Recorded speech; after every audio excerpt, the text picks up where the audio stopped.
Welcome to the Renegade Yogi Podcast Experience. Join myself, Zorananda, and this episode's guest as we explore yoga in the modern world. Prepare yourself as we will experience yoga like never before.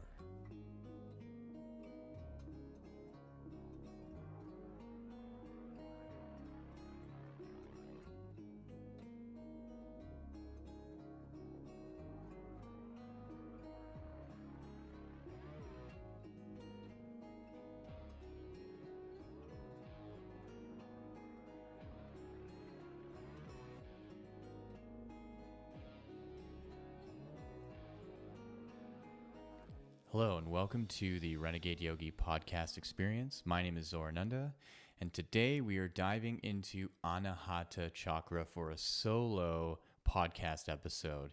First, I just want to address some little changes that I did to the podcast. So one is the setup.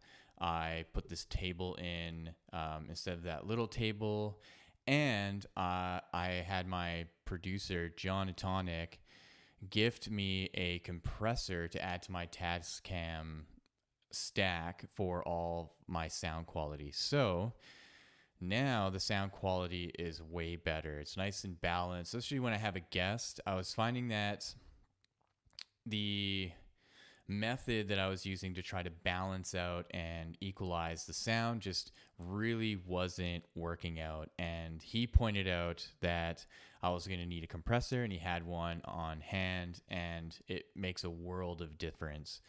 And it was his idea to also change up my setup a little bit, change up the camera angles, make it so that it's from the waist up, just like how you're seeing now. And overall, it's been way better, I find. So with that, let's get into Anahata Chakra. So Anahata is located in the center of the chest and is associated with the heart. Its bija mantra is Yam, and the sense that it's associated with is touch. And so this is a great way of understanding how to show love through physical touch and affection, right? That when we give someone a hug or give someone a kiss, like we can really feel, especially when there's a closeness and there's a deep kinship with the other person, that there's really love coming through whoever is giving the hug or whoever's receiving, right? So when you consider the word Anahata in its totality, the definition simply comes out as unstruck sound. But when you break it down into its etymology, what I found in researching this is that it can actually be broken down into three words. And I'm just going to use my book here for a reference. So, Future Life Progression, Meeting Your Future Self. On chapter 3, I talk about how I created a mantra using Anahata within it. And so the way that I broke it down was looking at the first part, Ana, the second part, Hata, and then a third part, Ahata.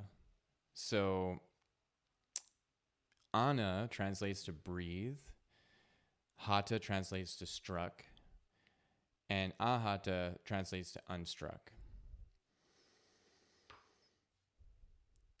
So this is important for me in really understanding what Anahata is and how it relates to the body, largely because of Ana, meaning breathe, which seems strange because when we see the totality of the word and its definition, it means unstruck sound.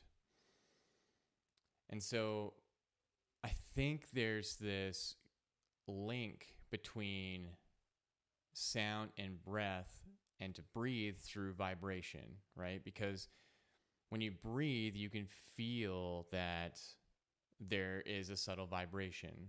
Even if you're as silent as possible, just breathing through your nose, that there's some kind of sensation that's happening, and that sensation is a vibration, especially when you do a audible breath, like ujjayi breath, like your vocal cords and your larynx are vibrating because of the breath. And why it's important to consider this is really the connection that Anahata has with air, and why the element of Anahata as a chakra is air. And that when we breathe, all of that oxygen, all that air is being pumped and circulated by the heart. And so the two are really interconnected. And so when we look at struck and unstruck, we suddenly have unstruck breath. Like there's a breathing happening without any initiation of it, without any force to it. And that seems a little weird because when we think of our heart, there is a noticeable beat, right? So there is a struck sound, right? You have a doctor that listens to your heart through a stethoscope.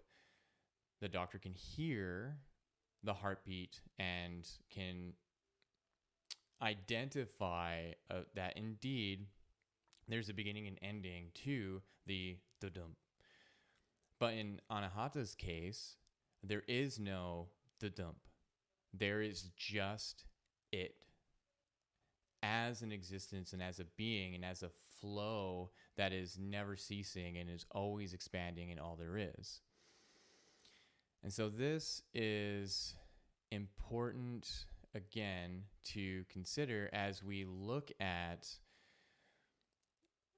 the element of air that is in the lower three chakras. You look at Muladhara and you think of the earth, right?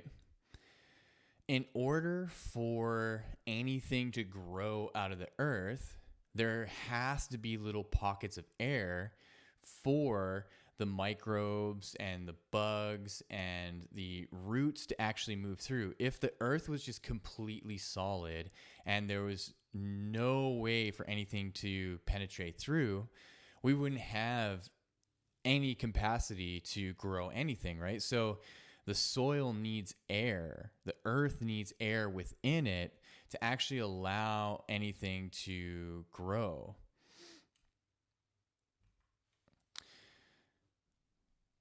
And then if we look at Svadhisthana, in order for water to be a liquid, it needs oxygen. And so there's air within the water to make it what it is. And then when you just look at the ocean, for example, and you look at the sea creatures that live in it, there are mammals that live in it that need air to survive in it. There's plants in the ocean that actually can photosynthesize and produce oxygen. So it's becoming increasingly evident that air, this quality of Anahata, is pervasive. And then when you get to Manipura, it's very evident that you need oxygen to even start a fire, because without oxygen, there's no fire, because that's what feeds the fire itself. It needs the air to actually allow there to be combustion, so that then there's energy release. And then when you actually get to Anahata, because if you listen to the Manipura video, I talked about how there's this gap between Manipura and Anahata, right? And it's a necessary thing. There's an initiation there so that when you're in Manipura, you can use your fire to actually lead the way into the heart, because Anahata is responsible for the initial spiritual quest or the initial spiritualization. Because in the lower three chakras, there's a kind of ignorance, because each chakra has these limitations within their elements, right? So when you think of earth and how solid it is and it just stays in place, and then when you think of water, it's horizontal and flat and takes the shape of its container, but when it's just left to be on its own, it's influenced by its environment. And then when you have fire, it's vertical, and unchecked, it just becomes wild, right? So once you get into Anahata, then you have this expansive quality to it, because it's in Muladhara, it's in Svadhisthana, it's in Manipura. And so there's this point where, yes, you can work on each chakra and you can try to balance each one in that way. So you can learn the psychology and you can learn all the components to it. However, to be in a place where there is alignment and there is this sense that there's harmony between the three. So think of it as like a chord in music, right? That each chakra has its own note, just like it has its own bija. That the harmony is that you are playing each note with each other, and they're creating something new. And what that newness is the expansiveness within Anahata. So let's take a look at the image of the yantra of Anahata. So if you're just listening to this, I'll have a link in the audio version. I'm just reminding myself now that I think when I uploaded the other chakra videos, I didn't put the link. I'll definitely make a note so that the link is there. So for those of you watching, you'll see that it's not like what you typically see in the rainbow scheme of the chakras, right? First of all, it's not this kind of vibrant green. There is this kind of forest teal green background, but the petals are red, and the star tetrahedron, the geometric shape in the middle of the yantra, is this dark green, almost kind of like a smoky kind of color. And then there are 4 entities this time. And I want to look at the entities or the beings like Shiva and the others, because when you look at the top one, seated in that triangle, right? So there's Shiva on the left, there's this other one on the right, there's this other one right above. Then there's this kind of like energy that's going up into one above that. So that to me is the signifier of how Anahata is this gateway into the upper chakras, right? And we'll get into that a little bit more. And so what we really want to notice about the yantra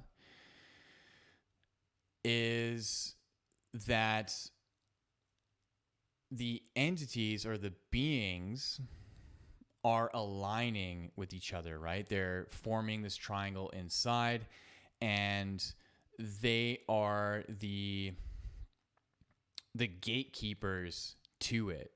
So this is why I think Anahata is actually a difficult chakra to really get into, because it demands spiritualization. It demands an awareness that to go into the heart, and to go beyond that, you have to prove yourself. You have to prove that you've learned the lessons of the first three chakras. And that's not to say that you've necessarily mastered them, but what that says is you've done the work enough where you've done an asana practice, you've done a pranayama practice, you've went through the lower three chakras, and you've brought up something within them that causes either like blocks, which I don't really like that word, but which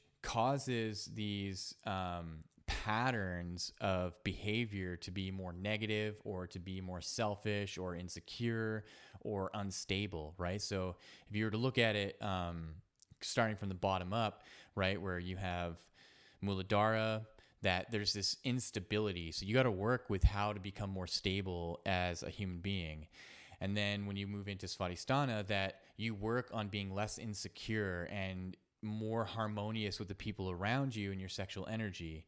And then when you go up to Manipura, that through your independence, you're not burning people, and that you're using your fire to actually help others and to make a mark in your life that is productive and you're confident about it.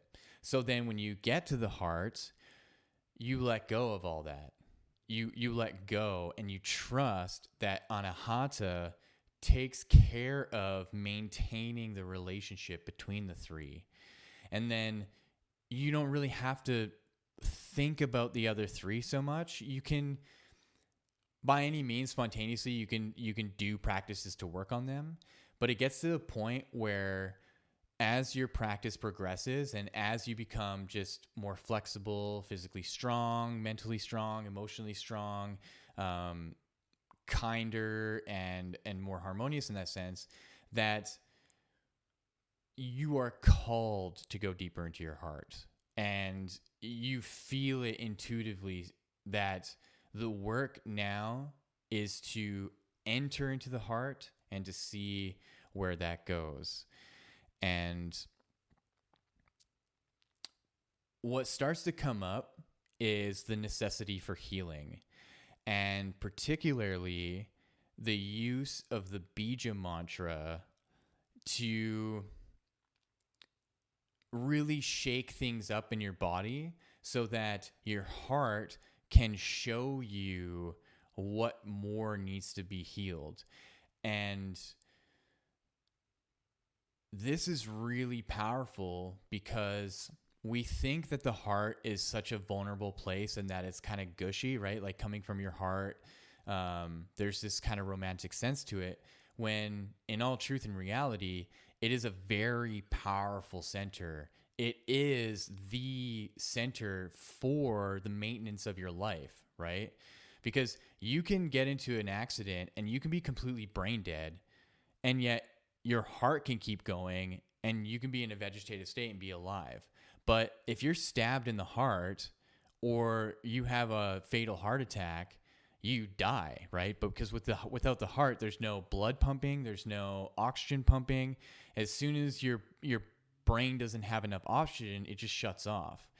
And so we really need to give more credit to the heart, and we really need to understand that it has its own intelligence. And when we go into its space, we interact with its intelligence, and its intelligence tells you there's healing need to be done.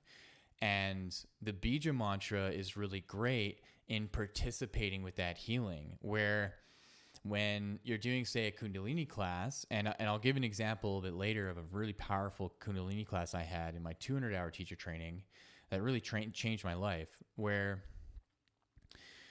you're doing a Kundalini class and you're focusing on your heart, and you've just done this asana practice with a lot of breathing, a lot of movement. If it's like tapping on the chest and twisting or something, that when you sit still and you chant and you focus in on the heart and you send the chant into that space, it's going to amplify the healing. So say if you didn't do all that work and you try to go into your heart and it brings something up to heal, chances are you're going to have a resistance, because you're still going to be operating in this kind of beta brainwave state where all of your biases and your judgments are still going to be operating.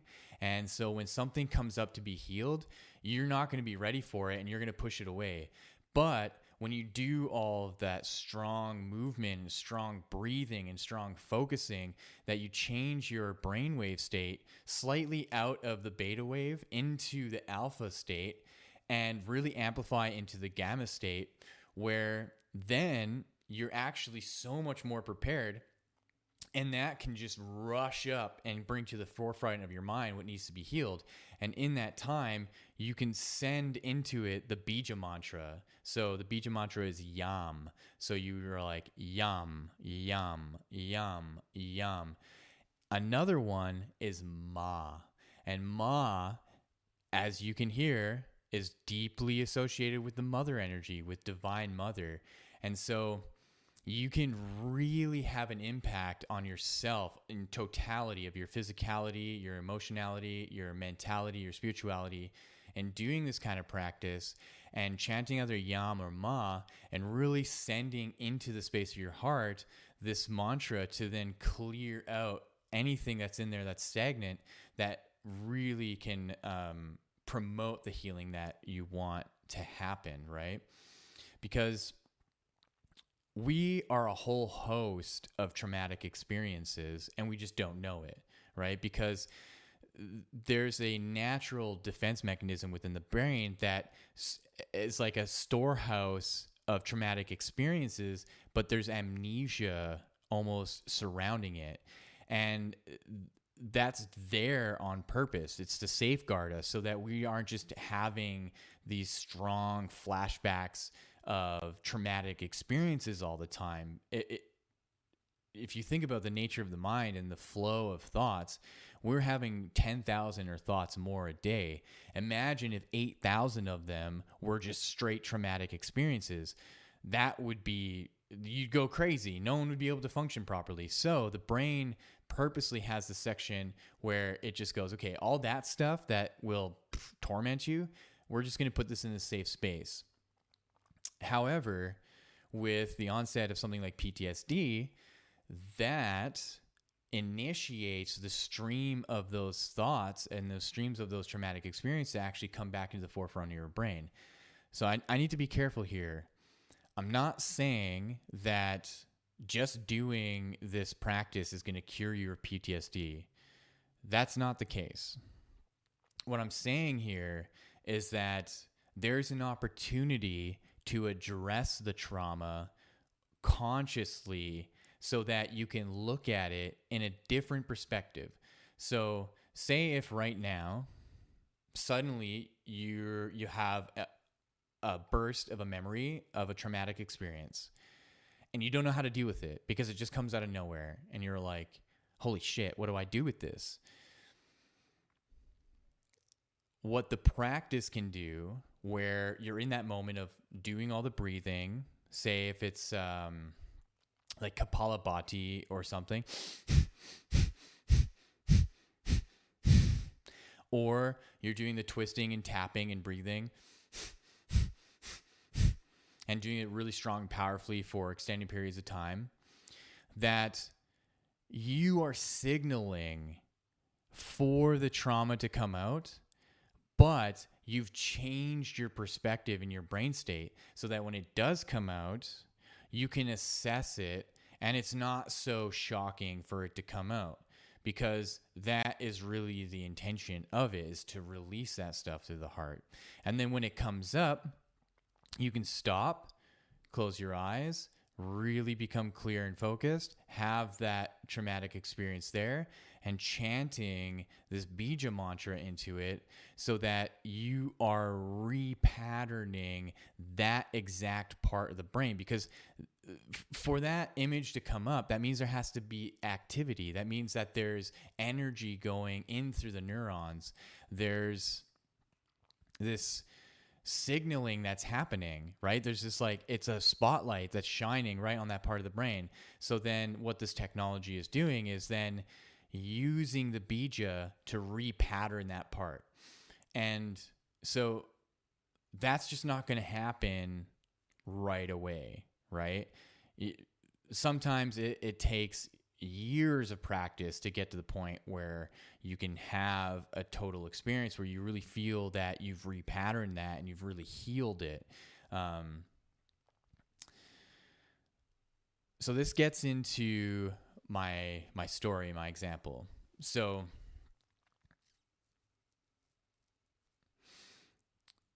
when I was in my 200-hour teacher training, in the last week is where I met my teacher, Yogrishi Vishvaketu.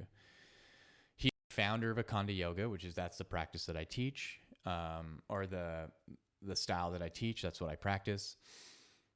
And in that last week, we went out by Sylvan Lake in Alberta, and we went to this beautiful place called the Baha'i Center, and we got to spend a lot of time with him.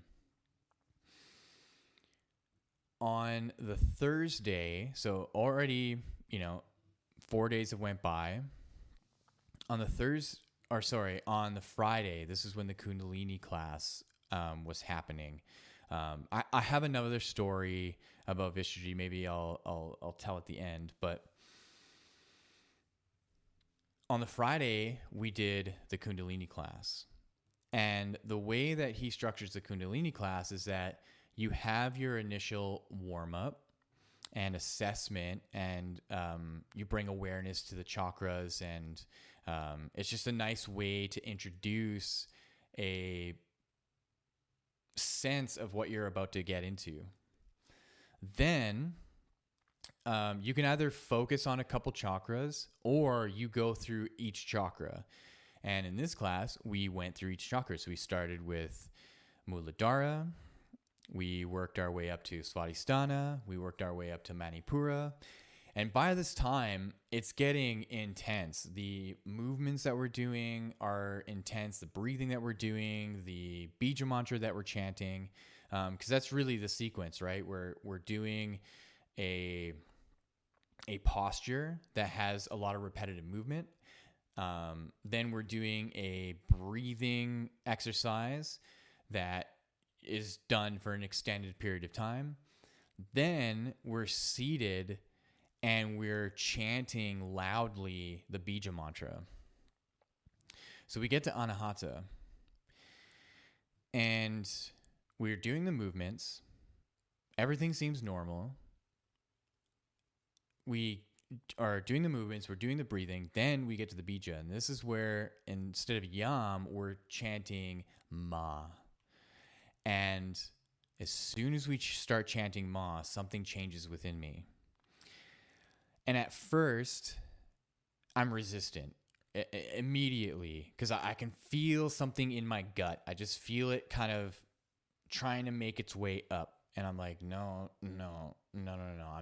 I'm focusing on the power of this. And I'm just, I think I felt like I was in control, right? But with that rising of this thing in my gut coming up, suddenly I start getting emotional, and I start feeling like I'm going to cry. And I just immediately I try to stop myself. I'm like, no, I'm not going to cry.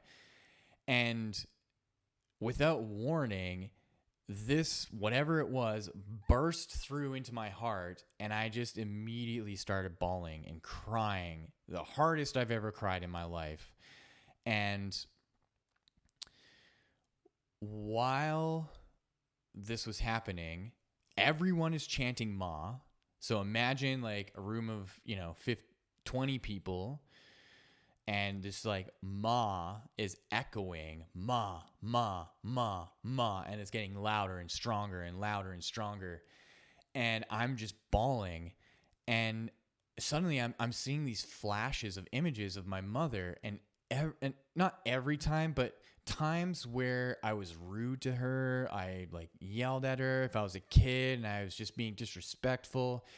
And I saw these flashes going backwards in time, where I was becoming younger and younger and younger and younger and younger, till the point where finally I'm in her womb. And I'm still crying. At this time, I'm not crying as hard. I'm just kind of sobbing, and I'm like, it's still coming out. And I'm in my mother's womb. And I can hear her heartbeat. And I can hear it so clearly. And I can feel her emotions. I can feel her mind. I can feel everything about her. There's just so much that I'm learning. And I'm listening to this heartbeat. So I suddenly hear my teacher's voice within me. And it's clear. And it's right in the forefront. Like he's like right looking at me. And I hear, that is the language of the heart. And I just immediately start crying again. I just like burst out again, just bawling and bawling. And it was a different crying this time. It was like it invoked a memory within me, a memory that I lost and I just wasn't in touch with anymore. And it just like, it's like the realization like, oh my God, how could I have forgotten? How could I have forgotten that I learned this from my mother so long ago? And I've just been just so rude to her and so mean to her all throughout my life up until that point, just all the times I would disrespect her and not listen to her and yell at her if I was mad and all these things, just it all just came up. And the ma chanting started to subside.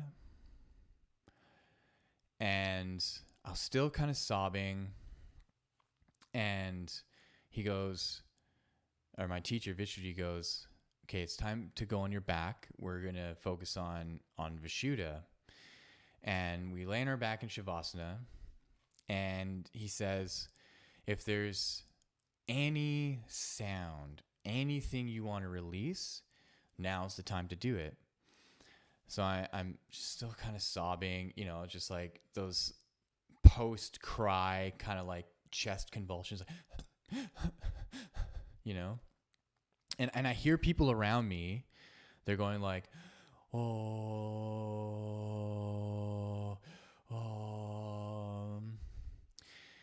and what came out of me was this guttural, primal, deep scream. I just screamed and it filled the room and everyone went silent. And I just kind of like, right after that, I briefly opened my eyes and I looked over at Vishuddhi and he was just looking like with his eyebrows up and kind of surprised and a little bit of a smile on his face. And he said, okay, now just relax, time to just be in Shavasana and just allow yourself to let go. And every part of me wanted to roll onto my side and curl up into a fetal position and just cower in what I thought was this weakness. But I was just like, no, I've just got to be open and I just got to lay on my back. I'm still raw. Like there's still all this emotion coming through me. And I just let the cries still kind of continue and draw out. And then finally he guided us to come into seated position. And we ended the class. And when I got up, I was the clearest I've ever been in my life. There was this spring of joy that was just bursting through me. And I couldn't help but just have my eyes like just wide open. I was just smiling at everyone. I just was renewed. I just felt like so much healed. And I understood now what it meant to love my mother and what it meant to just go to her when I got home and just tell her, oh my God, I'm so sorry for everything that I've done. And maybe that doesn't make sense. Maybe she doesn't really remember because mothers, when you are going to love you regardless, right? But I just had this profound experience in this one class, and it really changed me for the rest of my life and how I approach my mother and the kind of relationship that I have and accepting her for who she is and all the things that she teaches me and how she is, and she's supported me and everything. And I remember when we were all leaving the class, there was another fellow named Rob who looked at me. He's like, man, you that probably felt great. And I just looked at him and I was like, yes, I feel so good, you know.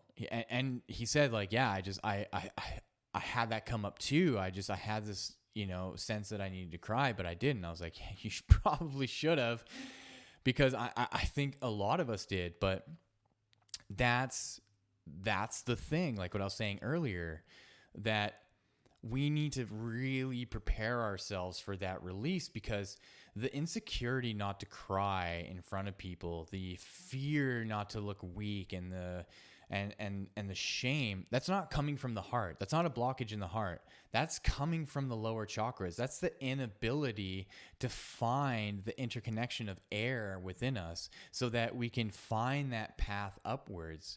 So if we feel like shame and guilt and insecurity, that's really coming from the second chakra. That's a stagnance within our water, right? And to think about it, when we cry, what's released? Tears. Tears are released from us, right? And so it's really, we're shedding all of those emotions through our tears. And that is so powerfully healing.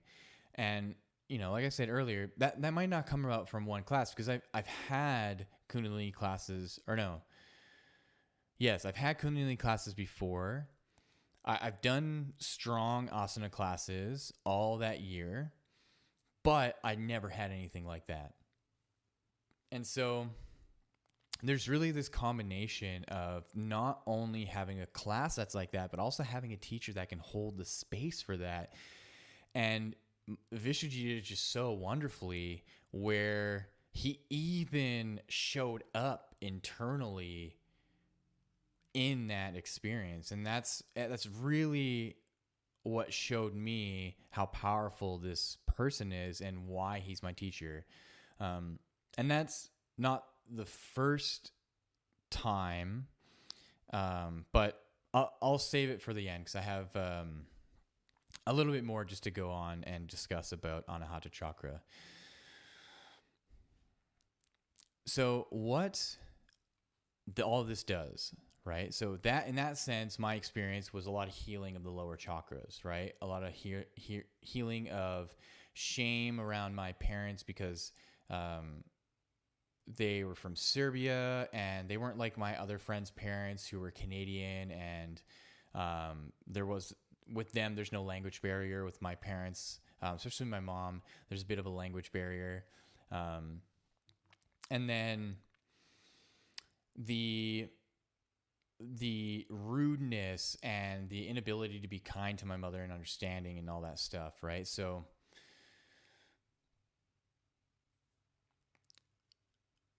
that first needs to be healed. Then starts the journey in. Then the gates are open, the doors are open, and the intelligence of the heart says, all right, you're ready, come on in. And at that point, when you first start to navigate the space of the heart, it starts to show you what more healing there is to do. And once you've assessed your just personal things and maybe family things, then there's societal things. Then there's the influences from the outside world. Then there's also your ancestors and your lineage and possibly past lives. And where when you start to open up to not only your personal healing, but then the healing of your ancestors and the healing of your consciousness that stems beyond this life, both prior to and afterwards, that you start to enter into a new realm. And that realm is Vishuddha. And I just want to go into a little bit because that's the next chakra and we're really going to dive into it. And so to think about it, right? Vishuddha is the throat. So you have your whole body and the elements of what makes up your being.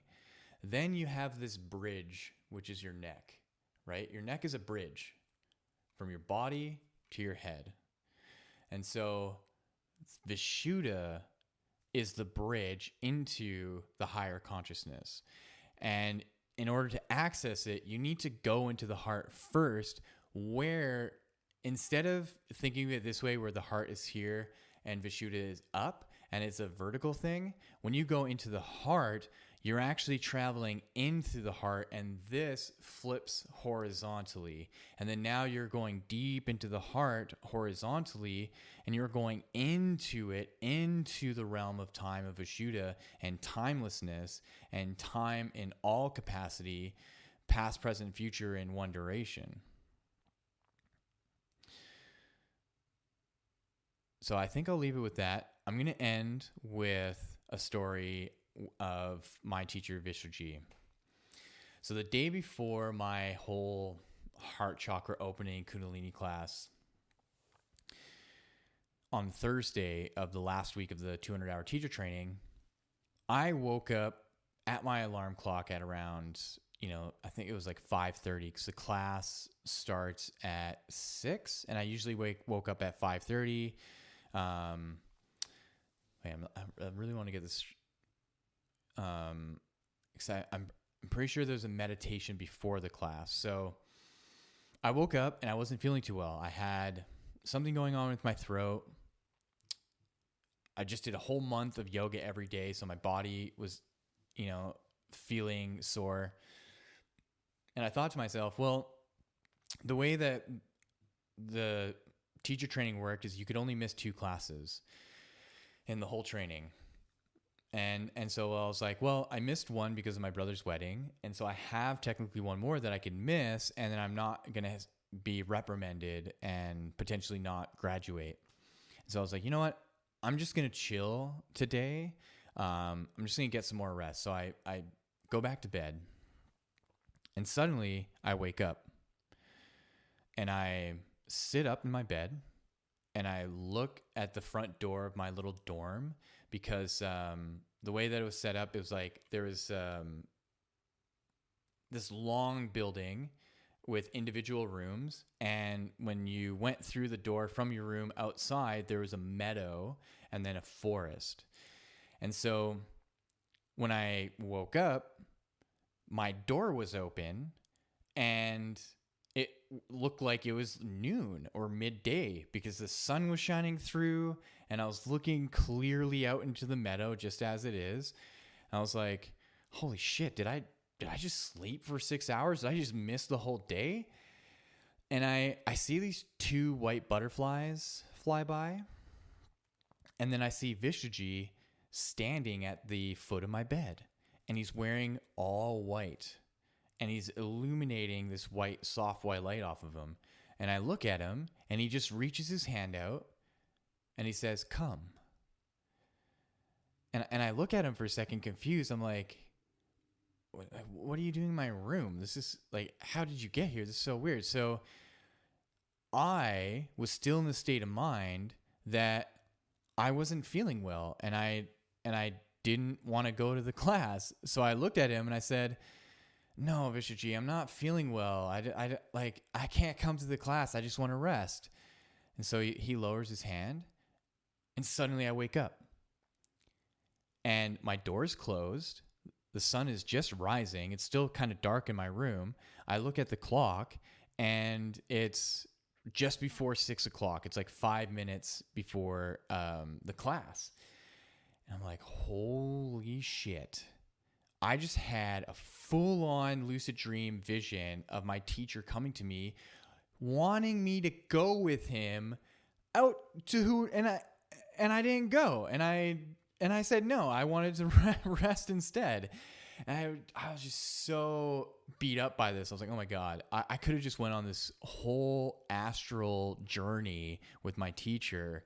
And, I denied it. And so I just laid back down. I was like, whatever. And I went back to bed, and I woke up a couple hours later for just in time for breakfast, and I moved on with my day.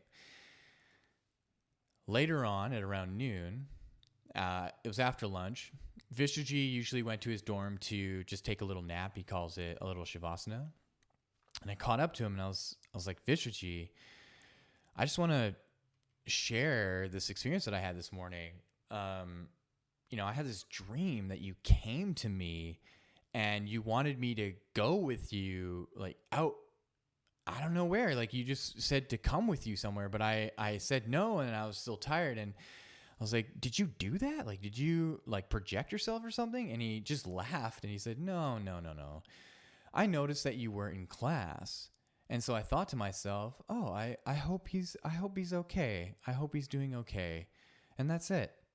And I just looked at him, just jaw dropped. I was like, oh, and I just laughed and I was like, okay, yeah, that's really funny. But when I left, I was thinking to myself, I was like, wow, all this guy did is think about me and wonder if I'm all right.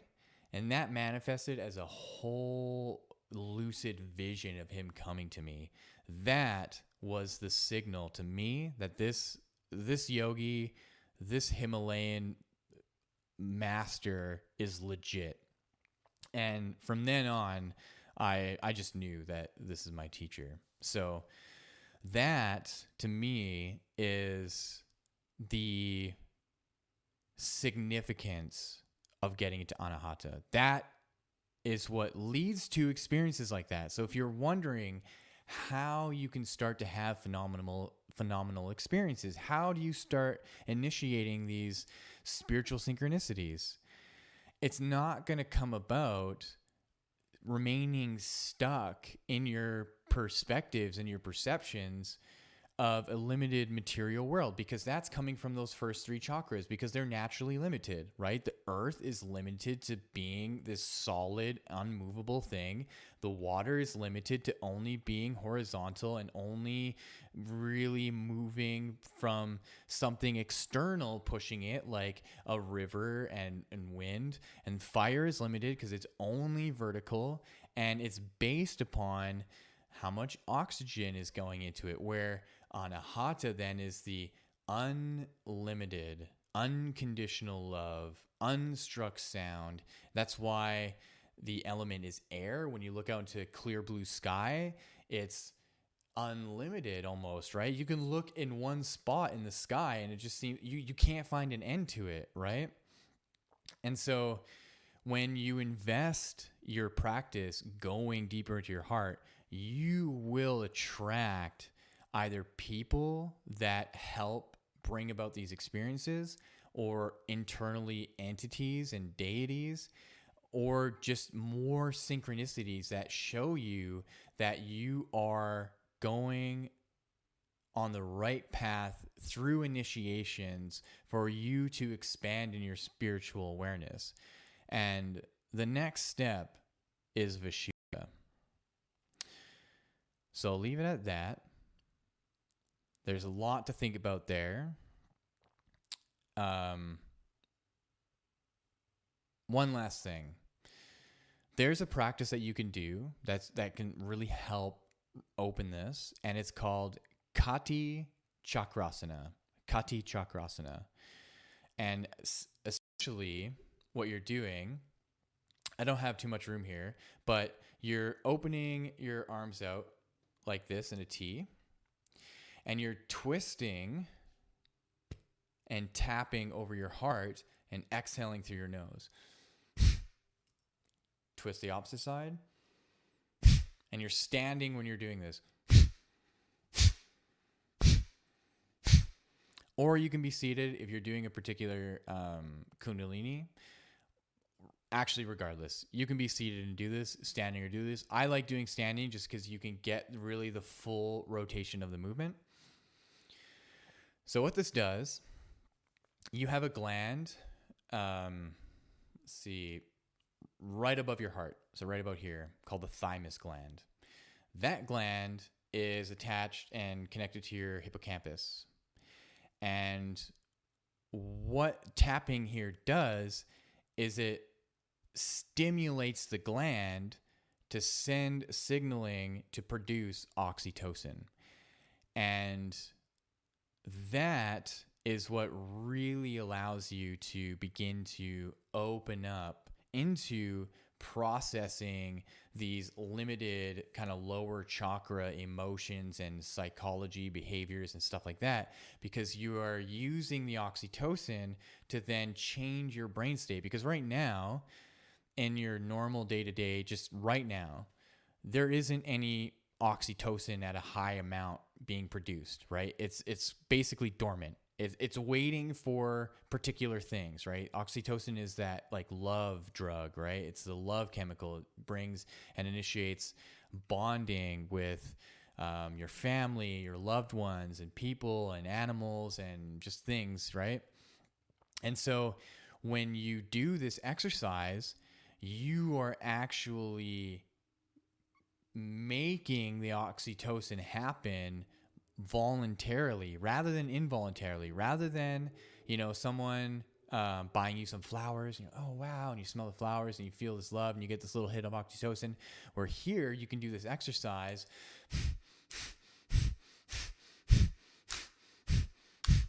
and literally pump the thymus gland to then produce oxytocin, so that you enter into a new perspective and then be able to assess through that new arisal of oxytocin to have an unconditionally loving perspective on your life, on whatever comes up. Say if an argument from last week with your coworker or a friend or a family member suddenly comes up, you have now this tool of the oxytocin, of this love, to then have as a kind of lens to look at it in.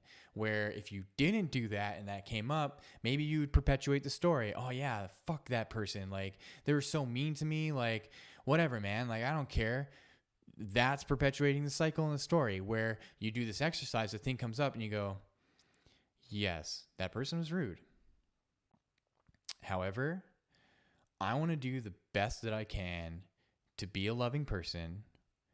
And I choose to love myself and to love that person, and to know that, yes, there is some kind of injustice here. They did something, but I don't know the full story. I don't know what state of mind that they were in. I don't know what they were going through. Maybe something happened in their life that they're just not telling anyone, and so they're just kind of lashing out on people. And that gives the opportunity to have compassion, even though there is unknowing, because you don't know what that person would have gone through. Say if it's just a person on the street, right?